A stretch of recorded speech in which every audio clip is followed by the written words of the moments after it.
Ageing ഒരു natural process ആണല്ലോ, അപ്പൊ നമുക്കതിനെ റിവേഴ്സ് ചെയ്യാൻ സാധിക്കുമോ? തീർച്ചയായിട്ടും ഇന്ന് വളരെ റെലവന്റ് ആയിട്ടുള്ള ഒരു ചോദ്യമാണിത്. കാരണം ഇന്ന് ആരും പ്രായം കൂടാൻ ആഗ്രഹിക്കുന്നില്ല. In fact nowadays everybody wants to look young, fit and healthy. അതുകൊണ്ട് ഈ ടോപ്പിക്കിനെ കുറിച്ച് നമുക്ക് ഡീറ്റെയിൽ ഒന്ന് ഡിസ്കസ് ചെയ്യാം. ഏജിങ് അഥവാ വയസ്സാകുന്നു, പ്രായമാകുന്നു, എല്ലാവരും സ്വാഭാവികമായിട്ട് നടക്കുന്ന ഒരു പ്രക്രിയയാണ്. It's A natural biological process that involves the gradual decline of our physiological functions of our body. നമ്മുടെ പ്രായത്തെ ബേസിക്കലി നമുക്ക് രണ്ടായിട്ട് വിശകലനം ചെയ്യാം. One is the chronological age അല്ലെങ്കിൽ കലണ്ടർ ഏജ്, അതായത് നമ്മളുടെ ഡേറ്റ് ഓഫ് ബർത്ത് അനുസരിച്ച് കാൽക്കുലേറ്റ് ചെയ്യുന്ന age. Second is the biological age, that is the age of a person based on various biomarkers of ageing, like സ്കിന്നിന്റെ condition, ഓർഗൻസിന്റെ function, cognitive abilities, overall physical fitness, നമ്മുടെ ശാരീരക്ഷമത, നമ്മുടെ ബോഡിയിലുള്ള fat percentage, muscle percentage. കാരണം ഇതെല്ലാം ബോഡിയിൽ വേണ്ട ഒരു അനുപാതമുണ്ട്. ഫോർ എക്സാമ്പിൾ മെയിലിന് മേ ബി ഒരു 20% കൂടുതൽ ബോഡി ഫാറ്റ് പെർസെൻറ്റേജ് ഉണ്ടാകേണ്ട ആവശ്യമില്ല. സ്ത്രീകളിലും അതൊരു 30% വരെ ആവാം. പക്ഷേ നമ്മുടെ ബോഡിയിൽ സ്വാഭാവികമായിട്ട് സാധാരണയായി കാണുന്നത് ഫാറ്റ് പെർസെൻറ്റേജ് കൂടുന്നതും മസിൽ പെർസെൻറ്റേജ് കുറയുന്നതുമാണ്. നല്ല പേശികൾ ശരീരത്ത് ആവേണ്ടത് നല്ല ആരോഗ്യത്തിന്റെ ലക്ഷണമാണ്. സോ മസിൽ പെർസെൻറ്റേജ് ആവശ്യത്തിന് ബോഡിയിൽ വളരെ ആവശ്യമാണ്. സോ കലണ്ടർ ഏജ് ആർക്കും മാറ്റാൻ പറ്റില്ല. അത് ഡേറ്റ് ഓഫ് ബർത്ത് അനുസരിച്ചുള്ളതാണ്. എല്ലാവർക്കും അതൊരു ഫിക്സഡ് നമ്പറാണ്. ഓരോ വർഷവും അത് കൂടിക്കൊണ്ടിരിക്കും. പക്ഷെ ബയോളജിക്കൽ ഏജ് നമുക്ക് റിവേഴ്സ് ചെയ്യാൻ പറ്റും. അതായത് 40 വയസ്സിന് മുകളിൽ പ്രായമുള്ള ഒരു വ്യക്തിക്ക് നല്ലൊരു ഹെൽത്തി ലൈഫ് സ്റ്റൈൽ മെയിൻറ്റെയിൻ ചെയ്യുകയാണെങ്കിൽ ബയോളജിക്കൽ ഏജിനെ റിവേഴ്സ് ചെയ്തിട്ട് 30യോ 30യിൽ താഴെയോ ബയോളജിക്കൽ ഏജ് ആക്കാൻ പറ്റും. സെയിം വേ 40 വയസ്സുള്ള ഒരു വ്യക്തിക്ക് ഒരു അൺഹെൽത്തി ലൈഫ് സ്റ്റൈൽ ആണെങ്കിൽ ബയോളജിക്കൽ ഏജ് കൂടിയിട്ട് 50ഓ 60ഓ ആയി പോകുന്നുണ്ടാവും. നമുക്കറിയാമല്ലോ, ഗ്രോത്തും മെയിൻ്റനൻസും നമ്മളുടെ എല്ലാവരുടെയും ശരീരത്തിൽ ഫണ്ടമെന്റലി നടക്കുന്ന ഒരു പ്രോസസ്സാണ്. ഗ്രോ ചെയ്യാൻ വേണ്ടിയിട്ട് ശരീരം പ്രൊഡ്യൂസ് ചെയ്യുന്ന ഹോർമോണിന്റെ പേര് ഹ്യൂമൻ ഗ്രോത്ത് ഹോർമോൺ അഥവാ സൊമാറ്റോട്രോഫിൻ എന്നാണ്. നമുക്ക് ജീവിതകാലം മുഴുവൻ വളരേണ്ട ആവശ്യമില്ല. ഒരു കുട്ടി ജനിച്ചു കഴിഞ്ഞാൽ ഇമ്മീഡിയറ്റ്ലി തന്നെ ഗ്രോത്ത് സ്റ്റാർട്ട് ചെയ്യും. ചൈൽഡ്ഹുഡിലും പ്യൂബർട്ടിയിലും ഈ ഗ്രോത്ത് ഹോർമോണിന്റെ പ്രസൻസ് ബോഡിയിൽ പീക്കിലായിരിക്കും.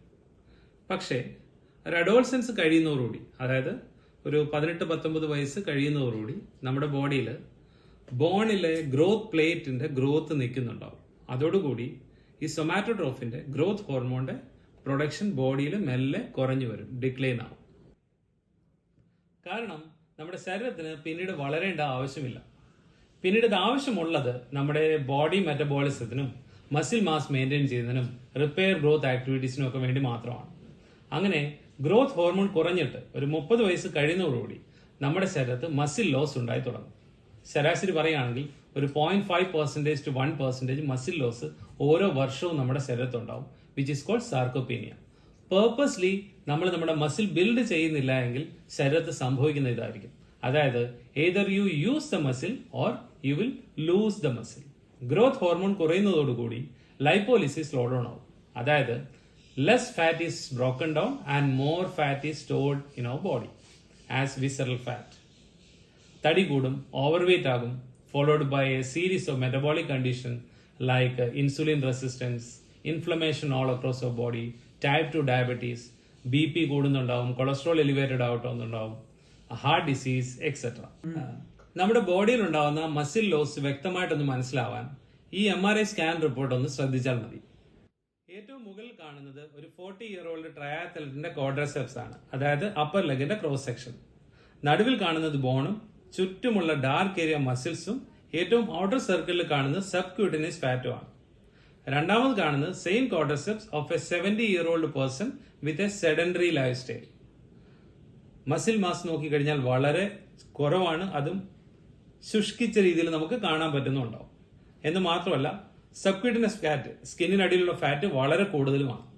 മൂന്നാമത് കാണുന്നത് is the quadriceps of a 70-year-old triathlete and the muscle mass is same as that of that 40-year-old person.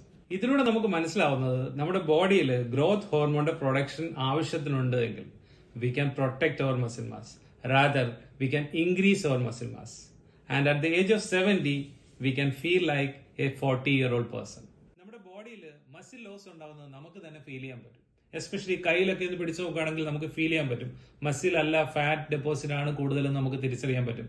കാലിൽ നോക്കുകയാണെങ്കിൽ തൈ മസിൽസ് നേരത്തെ ഉള്ള പോലെ അല്ല, അത്രയും ഹെൽത്തി അല്ലാതെ കുറച്ച് വീക്കായിട്ട് നമുക്ക് ഫീൽ ചെയ്യും.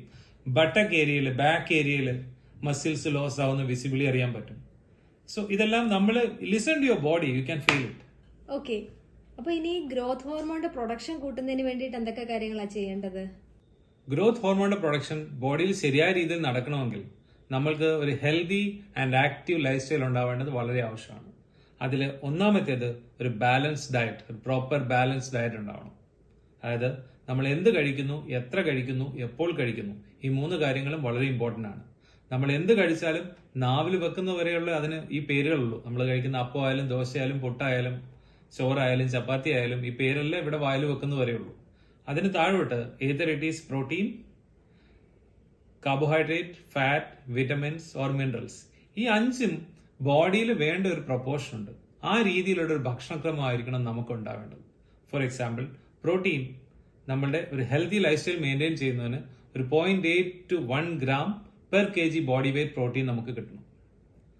കാർബോഹൈഡ്രേറ്റ് മേ ബി ഒരു 150 to 250 gram ഓഫ് കാർബോഹൈഡ്രേറ്റിന്റെ ആവശ്യമേ ഉള്ളൂ ഇന്നത്തെ ഒരു മോഡേൺ ലൈഫ് സ്റ്റൈലിൽ. പക്ഷെ നമ്മൾ കഴിക്കുന്ന വളരെ കൂടുതലാണ്, പ്രോട്ടീൻ കിട്ടുന്ന വളരെ കുറവാണ്. വെള്ളം, ആവശ്യത്തിന് വെള്ളം കുടിക്കേണ്ടത്, അതായത് പെർ കെ ജിക്ക് ഒരു 0.3 to 0.35 gram ml വാട്ടർ, അതായത് ഒരു 10 കിലോയ്ക്ക് ഒരു 300 ml 350 ml എന്നുള്ള ആവറേജ്, ആ ഒരു കണക്കിന് നമ്മൾ വെള്ളം കുടിക്കേണ്ടതും വളരെ ഇമ്പോർട്ടൻ്റ് ആണ്. Because proper hydration is very much important. രണ്ടാമത് റെഗുലർ എക്സസൈസ്. എക്സസൈസ് നമ്മൾക്ക് ഡെയിലി ചെയ്യേണ്ടതാണ്. ഫോർ എക്സാമ്പിൾ, നമ്മൾ it's something like brushing teeth, അതായത് നമ്മൾ എന്നും രാവിലെ ബ്രഷ് ചെയ്യുന്ന പോലെ എന്നും എക്സസൈസ് ചെയ്യേണ്ടത് നമ്മുടെ ശരീരത്തിന് വളരെ ഇമ്പോർട്ടൻ്റ് ആണ്. അത് നമ്മൾ എല്ലാവരും ചെയ്യുന്നുണ്ടോ എന്നുള്ളൊരു ചോദ്യമാണ്. അപ്പം ആവറേജ് പറയുകയാണെങ്കിൽ ഒരു ഹെൽത്തി ലൈഫ് സ്റ്റൈലും അല്ലെങ്കിൽ ആവശ്യത്തിന് ഗ്രോത്ത് ഹോർമോൺ ബോഡിയിൽ പ്രൊഡ്യൂസ് ചെയ്യണമെന്നുണ്ടെങ്കിൽ ഒരു 150 minutes ഓഫ് എക്സസൈസ് വീക്ക്ലി നമ്മൾ ചെയ്യാനായിട്ട് ശ്രദ്ധിക്കുക. ഫോർ എക്സാമ്പിൾ, കാർഡിയോ എക്സസൈസ് ആവാം, സ്ട്രെങ്തനിങ് എക്സസൈസ് ആവാം, റെസിസ്റ്റൻസ് എക്സസൈസ്, ബാലൻസ് എക്സസൈസ്, ഇതെല്ലാം നമുക്ക് ചെയ്യാൻ പറ്റും. HIIT, high intensity interval training exercise, HIIT നമ്മളുടെ എക്സസൈസ് റെജിമിന്റെ പാർട്ട് ആക്കുന്നത് വളരെ ഇമ്പോർട്ടൻ്റ് ആണ്. കാരണം എക്സസൈസ് ചെയ്യുന്ന സമയത്ത് നമ്മുടെ ബോഡി എപ്പോഴും ഒരു കൺട്രോൾഡ് സ്ട്രെസ്സിലായിരിക്കും. ഈ സമയത്ത് നമ്മുടെ ബോഡിയിൽ ഗ്രോത്ത് ഹോർമോണിന്റെ പ്രൊഡക്ഷൻ കൂടുതലാവുന്നുണ്ടാവും. Third, quality of our sleep. നമ്മൾ our day starts the night before, അതായത് ഇന്നത്തെ ദിവസം എത്ര ആക്റ്റീവായിട്ട് നല്ല രീതിയിൽ പോകണമെന്നുണ്ടെങ്കിൽ അതിന്റെ മുമ്പിലത്തെ ദിവസം നമ്മൾ നല്ലോണം ഉറങ്ങിയിരിക്കണം. അപ്പോൾ നമുക്ക് എപ്പോഴും ഒരു സ്ലീപ്പ്, വേക്കപ്പ് അലാം അല്ല നമുക്ക് വേണ്ടത്, നമുക്കൊരു സ്ലീപ്പ് അലാമാണ് വേണ്ടത്. നേരത്തെ ഉറങ്ങിക്കഴിഞ്ഞാൽ നമ്മൾ സമയത്ത് തന്നെ ഉണർന്നോളും. ഈ സ്ലീപ്പും ഉറക്കവും, ശരിയായ രീതിയിലുള്ള ഉറക്കം, അതായത് ഒരു 7 to 8 hours of healthy sleep, undisturbed ആയിട്ടുള്ള സ്ലീപ്പ് നമുക്ക് ഡെയിലി കിട്ടേണ്ടത് വളരെ ഇമ്പോർട്ടൻ്റ് ആണ്. ഈ സ്ലീപ്പ് കിട്ടിക്കഴിഞ്ഞാലുള്ള അഡ്വാൻറ്റേജ് ഈ സമയത്താണ്. എസ്പെഷ്യലി ഗ്രോത്ത് ഹോർമോണിന്റെ പ്രൊഡക്ഷൻ ബോഡിയിൽ എക്സസൈസ് ചെയ്യുന്നതിനോടൊപ്പം ഉറങ്ങുന്ന സമയത്തും ഗ്രോത്ത് ഹോർമോണിന്റെ പ്രൊഡക്ഷൻ നമ്മുടെ ബോഡിയിൽ കൂടുതലാണ്. പഴയ ആളുകളൊക്കെ പറഞ്ഞു കേട്ടിട്ടില്ലേ, കുട്ടികൾ ഉറങ്ങുമ്പോഴാണ് വളരുന്നതെന്ന്. ശരിയാണ്, കാരണം ആ സമയത്താണ് ഗ്രോത്ത് ഹോർമോണിന്റെ പ്രൊഡക്ഷൻ ബോഡിയിൽ കൂടുതലായി വരുന്നത്. So healthy sleep is very much important for ആവശ്യത്തിനുള്ള ഗ്രോത്ത് ഹോർമോൺ പ്രൊഡക്ഷൻ. മൂന്നാമത്തത് സ്ട്രെസ് മാനേജ്മെന്റ്. സ്ട്രെസ് ഇന്നത്തെ മോഡേൺ ലൈഫിന്റെ ഒരു പാർട്ട് ആണെങ്കിലും learn how to manage it well. നമ്മൾക്ക് റിലാക്സേഷൻ എക്സസൈസുകളൊക്കെ ചെയ്യാൻ പറ്റും, യോഗ, മെഡിറ്റേഷൻ, ഇതിനകത്തൊക്കെ നമുക്ക് പ്രാക്ടീസ് ചെയ്യാൻ പറ്റും. ഈ പറഞ്ഞ കാര്യങ്ങളൊക്കെ നമുക്ക് നമ്മുടെ ലൈഫ് സ്റ്റൈലിൽ ഒന്ന് ഉൾപ്പെടുത്താൻ പറ്റുകയാണെങ്കിൽ നമുക്ക് ഒരു healthy and vibrant life achieve ചെയ്യാൻ പറ്റും. എന്ന് മാത്രമല്ല, at the age of may be around 50, 60, 70 U can feel as healthy as in your 30s. Thank you.